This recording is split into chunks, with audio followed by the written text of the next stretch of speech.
Hola a todos ustedes, bienvenidos a nuestro canal. Hoy les hablaremos sobre el tema de Internet. Sin más, comencemos.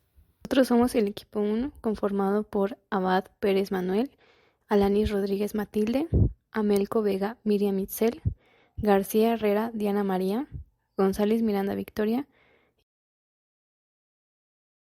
El contenido del video es el siguiente: conceptos generales, historia del Internet, demanda del Internet, barreras para su uso, derechos y regulaciones, capacitación al personal, Internet en la educación. La Internet es vista como un medio para enviar y acumular información, una megared, una red de redes o una red global de redes de computadoras, pero también es un conjunto de tecnologías que ha originado un nivel de comunicación y un acceso a la información sin antecedente alguno en la historia de la humanidad. Inmersa en el desarrollo reciente de la sociedad, Internet también tiene sus propias memorias que contar, así como un conjunto de recursos tecnológicos que mostrar. Protocolo. El ponerse de acuerdo en cuanto a la forma de envío y recepción se conoce como protocolo.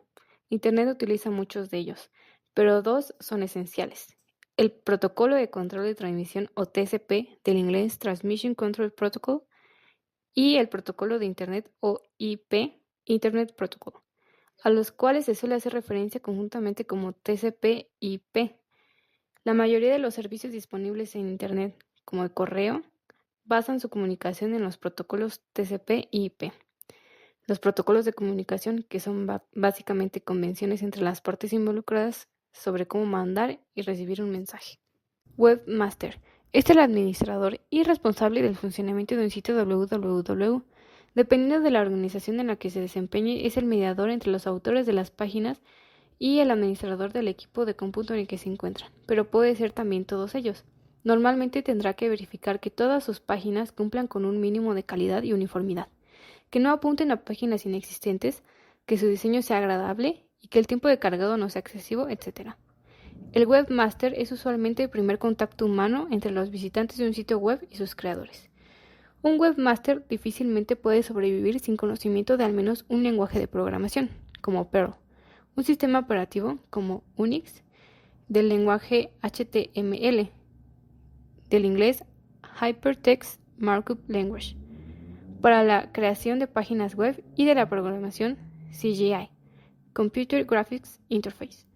Sus actividades abarcan un amplio rango, desde el diseño de páginas y formas que deben llenar los clientes, hasta la administración de grandes proyectos, pasando por la integración de su intranet, Internet de uso exclusivo interno de una organización, y por la instrumentación de programas especiales para transacciones comerciales seguras.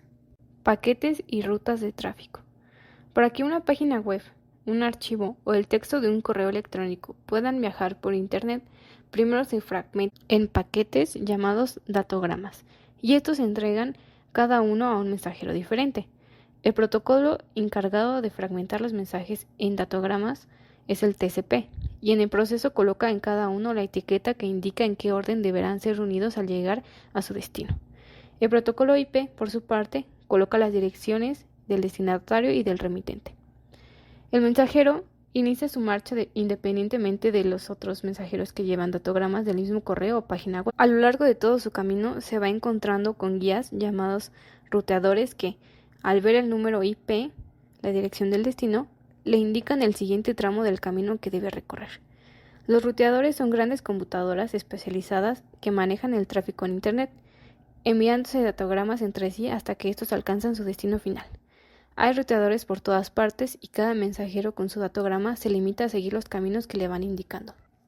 Al ver el número IP de un paquete, los ruteadores tienen que buscar apresuradamente en sus libretas de notas, tablas de ruteo, para decidir su siguiente destino. Este mecanismo en el que se basa Internet tiene la enorme ventaja de que la conexión no es única y directa como lo es en el caso del teléfono, así que impide la monopolización de vías o canales de comunicación, ya que los paquetes de muy diversas aplicaciones, de millones de usuarios, de miles de orígenes y destinos diferentes, comparten las mismas vías de comunicación. En la computadora destino, el protocolo TCP toma los datogramas de cada mensajero y reúne una por una las piezas del mensaje original, las ordena, verifica que no falte ninguna y las entrega al usuario. ¿Cómo se puede hacer esa verificación? Imaginemos que pactamos con un amigo o establecemos un protocolo al cual frecuentemente le enviamos páginas vía fax. El protocolo consiste en que el último renglón de cada página indicaremos, por ejemplo, el número de párrafos, el número de letras mayúsculas y el de minúsculas, el de puntos, comas, etc. Nuestro amigo, antes de leer una página, puede verificar si hubo errores en la transmisión, contando el número de párrafos, mayúsculas, etc. y comparándolo con lo indicado en el último renglón. El protocolo TCP efectúa una revisión similar, solicitando se reenvíen los paquetes con algún defecto. Si un paquete llega satisfactoriamente, el TCP envía a su emisor un reconocimiento de que se ha recibido en forma correcta. Dominio de los nombres. Nosotros rara vez conocemos los números IP de los equipos que estamos accesando, ya que siempre hacemos referencia a sus nombres. Esto es posible gracias a que existe un directorio de números IP que funciona automática y silenciosamente. El DNS o sistema de nombres de dominio, que al igual que el directorio telefónico, relaciona nombres con números. En una sesión con nuestro navegador, podemos efectuar decenas de consultas a esta base de datos que es, por cierto, extraordinaria. Se encuentra distribuida en miles de máquinas que prestan ese servicio, que buscan coordinadamente entre millones de números IP y reciben miles de millones de consultas diariamente. Su contenido cambia en forma constante, nuevas máquinas, cambios de nombres, etc.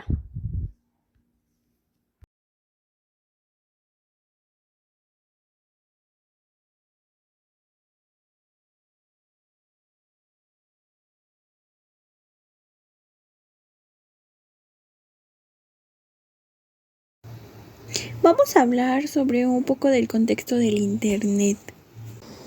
Para ello vamos a situarnos en Estados Unidos en 1958, donde se funda ARPA.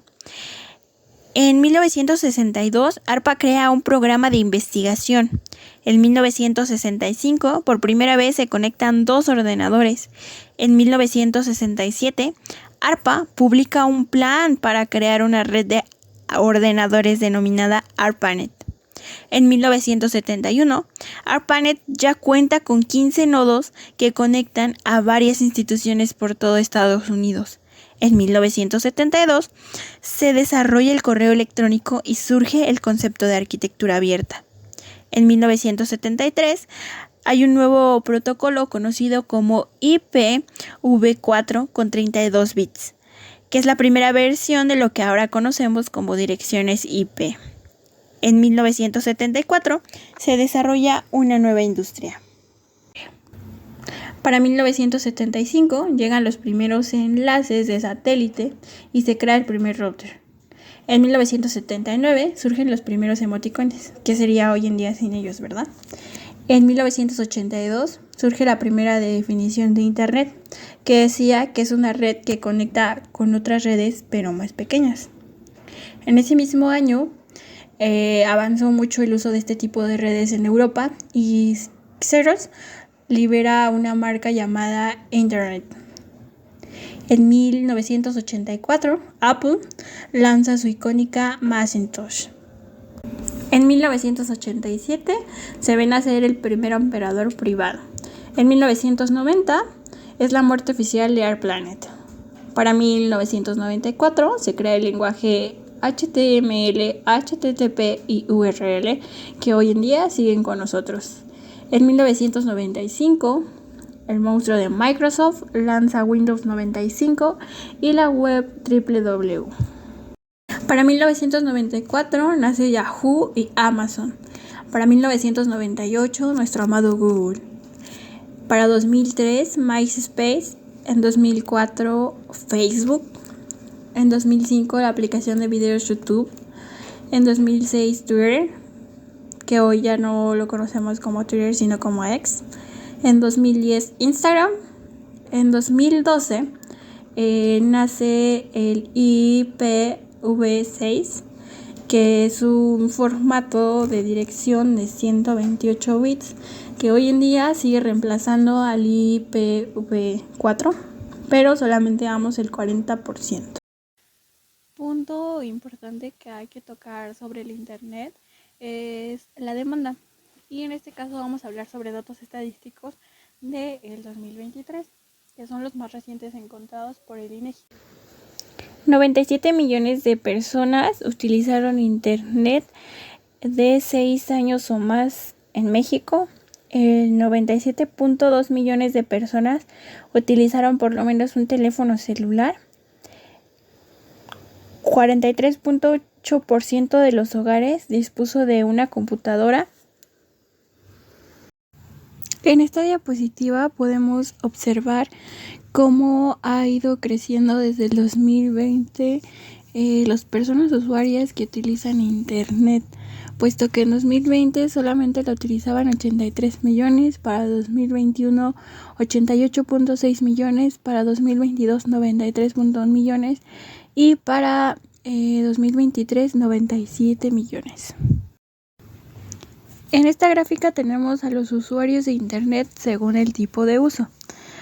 Tenemos que el 11.8 lo utilizaron para ventas, el 21.8 para servicios en la nube, 27.3 para operaciones bancarias, 88.1 para entretenimiento, 91.5 para acceder a redes sociales y el 93.3 para comunicarse. Un dato importante que me pareció poner es cuántas personas utilizaron su celular, puesto que el celular casi siempre lo tenemos con Internet, entonces es el medio donde más acceso tienen las personas a Internet. Como podemos observar, en 2020 solo el 71.1 de personas utilizaba el celular. Para 2021 el 78.3, en 2022 el 79.2 y para 2023 el 81.4. De igual manera podemos observar que hay un gran crecimiento. Otro punto interesante es sobre el Internet en áreas urbanas y rurales. En ambas ha habido un crecimiento desde 2020 a 2023. Sin embargo, podemos ver que donde más creció este uso fue en la zona rural, puesto que en 2020 solamente el 51.2% lo utilizaba y para 2023 un 66.0%. Después tenemos esta lista de productos que se compraron por Internet, teniendo en primer lugar los de uso e higiene personal, los artículos para el hogar, alimentos y bebidas, servicio de transporte por plataforma, reservaciones o boletos de viaje o entretenimiento, celulares o accesorios, aparatos electrónicos, artículos de salud, vehículos o refacciones, servicios de alojamiento y hospedaje. Después tenemos los hogares que disponen de dispositivos inteligentes conectados a Internet. Podemos ver que en su mayoría, o sea el 63.7%, tiene una bocina o asistente del hogar, el 34.8% sistemas de videovigilancia, el 24.7% dispositivos de entretenimiento, el 13.9% luces o interruptores, el 7% conexión eléctrica, el 6.4% electrodomésticos, el 4.5% puertas o ventanas con cerrado digital, el 3.7% automóvil o camioneta, el 3.2% termostato o dispositivos de ahorro de energía eléctrica. Personas usuarias de Internet según su sexo. Tenemos a hombres y mujeres. Podemos observar que en 2020 solamente el 70.8% de mujeres utilizaba Internet. Para 2021 el 74.8% hubo un aumento. Para 2022 de nuevo tenemos un aumento con el 78.1%.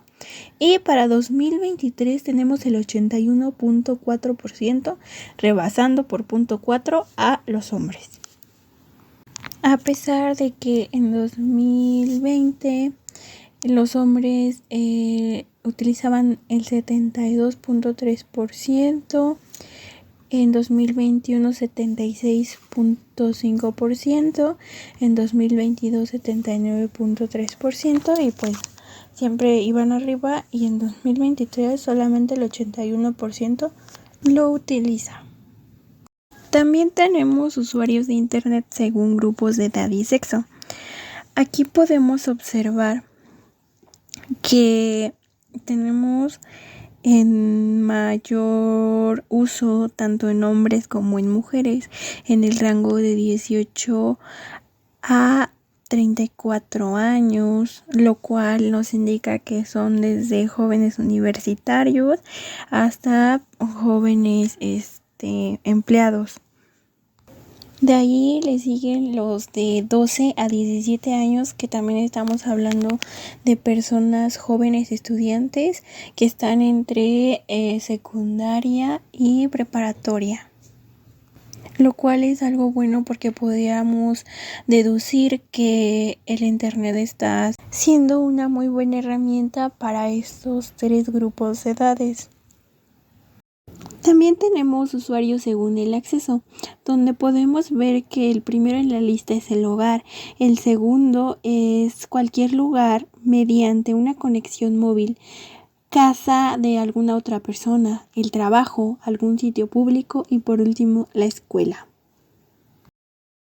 Después tenemos a los usuarios según el equipo de conexión, donde el primero es el smartphone, el segundo la computadora, después la Smart TV y por último las consolas de videojuegos.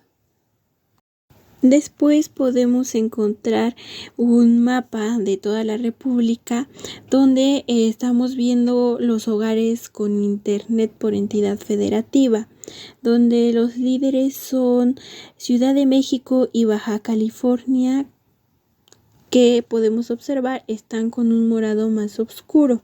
Sin embargo, también tenemos los más bajos, que son Puebla, Veracruz, Guerrero, Oaxaca y Chiapas, mientras todos los demás se mantienen en un promedio de 80 a 70 hogares con Internet por entidad.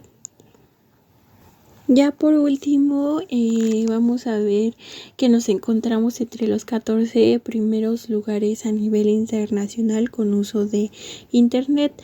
Y primero tenemos a Corea del Sur, en segundo a Estados Unidos, tercero Reino Unido, cuarto Suecia, quinto España, sexto Alemania, séptimo Chile, octavo Francia, noveno Japón, décimo Turquía, onceavo Brasil, doceavo México,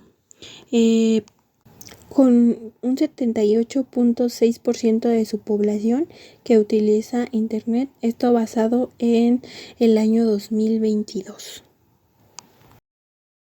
Barreras para el uso de Internet. El acceso y uso de Internet se ha convertido en un aspecto fundamental de la vida moderna. Sin embargo, a pesar de los avances tecnológicos, persisten diversas barreras que limitan la conectividad y el aprovechamiento de las oportunidades que ofrece la red. A continuación, exploraremos algunas de las principales barreras. Barreras de acceso. Se encuentra la brecha digital, es la desigualdad en el acceso a Internet basadas en factores socioeconómicos, geográficos y demográficos. También la alfabetización digital, falta de habilidades básicas para utilizar computadoras e Internet de manera efectiva. Y por último, la discapacidad, son barreras físicas o cognitivas que dificultan la interacción con dispositivos y contenidos digitales. Por otro lado, se encuentran las barreras de uso. Idioma. Contenidos digitales predominantemente en idiomas extranjeros, lo que limita la comprensión y el uso. Relevancia cultural. Falta de contenidos relevantes y adaptados a las necesidades y culturas locales. Y por último, seguridad.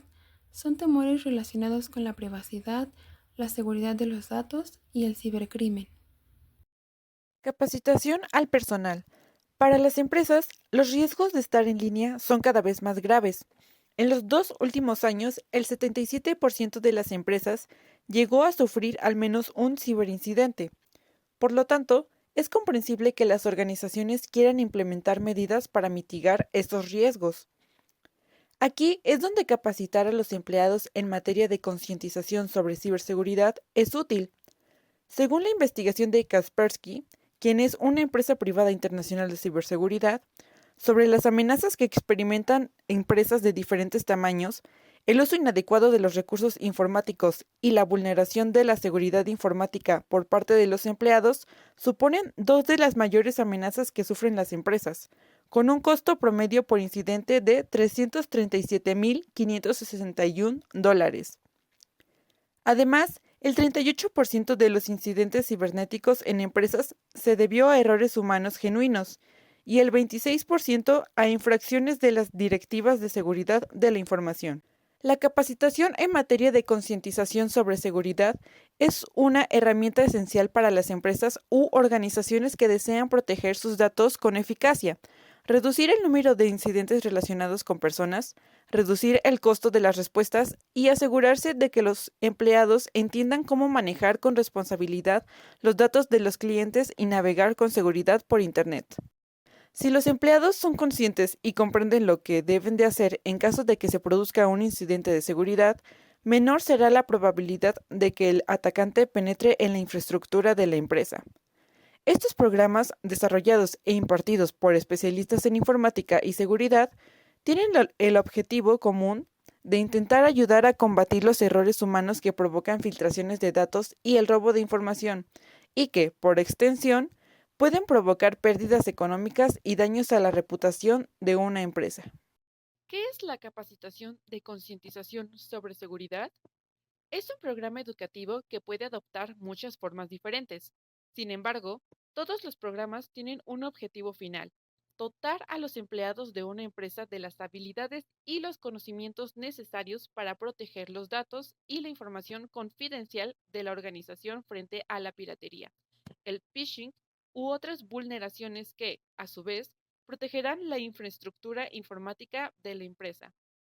Una capacitación en concientización sobre ciberseguridad tiene muchos aspectos diferentes y un buen programa cubrirá muchos de ellos para darles a los empleados un conjunto de habilidades holísticas que les permitirán administrar los datos y la actividad en línea de forma segura. Por ley, algunas empresas están obligadas a cumplir determinadas normas de la industria, como el Reglamento General de Protección de Datos o incluso la Ley de Portabilidad y Responsabilidad de Seguros de Salud. Y como parte de estos ejemplos, deben impartirles capacitación en ciberseguridad a los empleados. Esto suele ocurrir 1 o 2 veces al año para mantener a los empleados al día sobre los últimos problemas de ciberseguridad, los cuales evolucionan constantemente. Pero, ¿por qué es importante la capacitación en ciberseguridad para los empleados?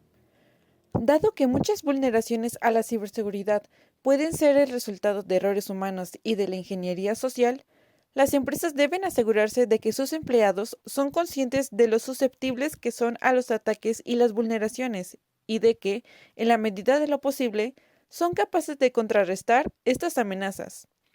Por eso, es crucial capacitar a los empleados en materia de concientización sobre seguridad.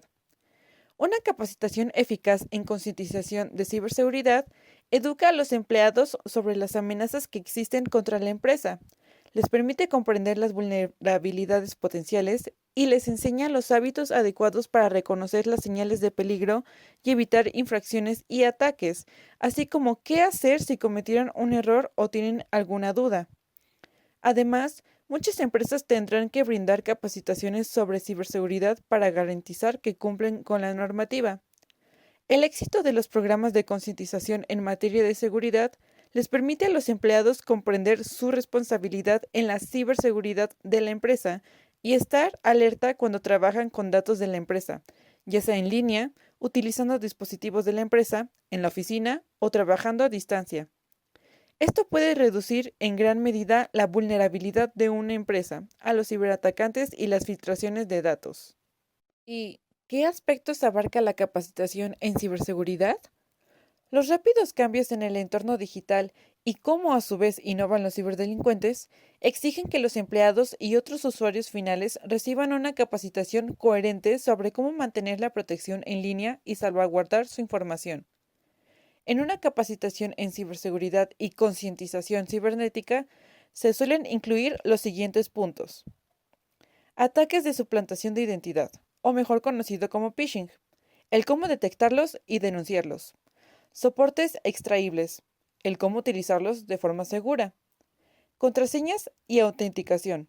Cómo crear contraseñas seguras y cómo implementar la autenticación de varios factores. Seguridad física. El cómo garantizar la seguridad de dispositivos físicos y documentos. Seguridad de dispositivos móviles. Cómo utilizarlos de forma segura. Trabajo remoto. El cómo protegerse al trabajar de forma remota, incluidos los riesgos de las redes Wi-Fi públicas. Seguridad en la nube. Cómo orientar a empleados sobre el uso seguro de las aplicaciones basadas en la nube. Ingeniería social. Las técnicas más comunes que usan entidades maliciosas y la influencia de la psicología. Administración de datos y registros. El cómo supervisar y administrar los datos de la empresa de forma segura. Protocolos de instalación. El cómo instalar aplicaciones y programas de software de terceros de forma segura en los equipos de la empresa. Procedimientos de respuesta ante alertas. Cómo abordar y administrar los riesgos para los sistemas informáticos. Cumplimiento. Comprensión del entorno normativo de la industria y jurisdicción y lo que esto puede significar para la ciberseguridad. Internet en la educación. Es un recurso didáctico extraordinario en ambientes de aprendizaje constructivistas y que su utilidad es más cuestionada o limitada desde una visión objetivista de la enseñanza. En primer lugar, el Internet como biblioteca nos remite la enorme cantidad de recursos que pone a nuestro alcance, como lo son obras de referencia, diccionarios, enciclopedias, museos, revistas, entre otras publicaciones periódicas. En segundo lugar, el Internet como imprenta nos permite describir todas aquellas actividades en las que utilizamos la red como elemento motivador y sistema de gestión de las producciones digitales. Entre ellos encontramos textos, imágenes, presentaciones, piezas musicales, colecciones de enlaces, de datos o hipertextos. Y por último, el Internet como canal de comunicación. Aglutina las actividades realizadas bajo experiencias de aprendizaje en las que participan personas de varios centros e incluso de diversos países y que usan el Internet para comunicarse entre sí y para intercambiar información.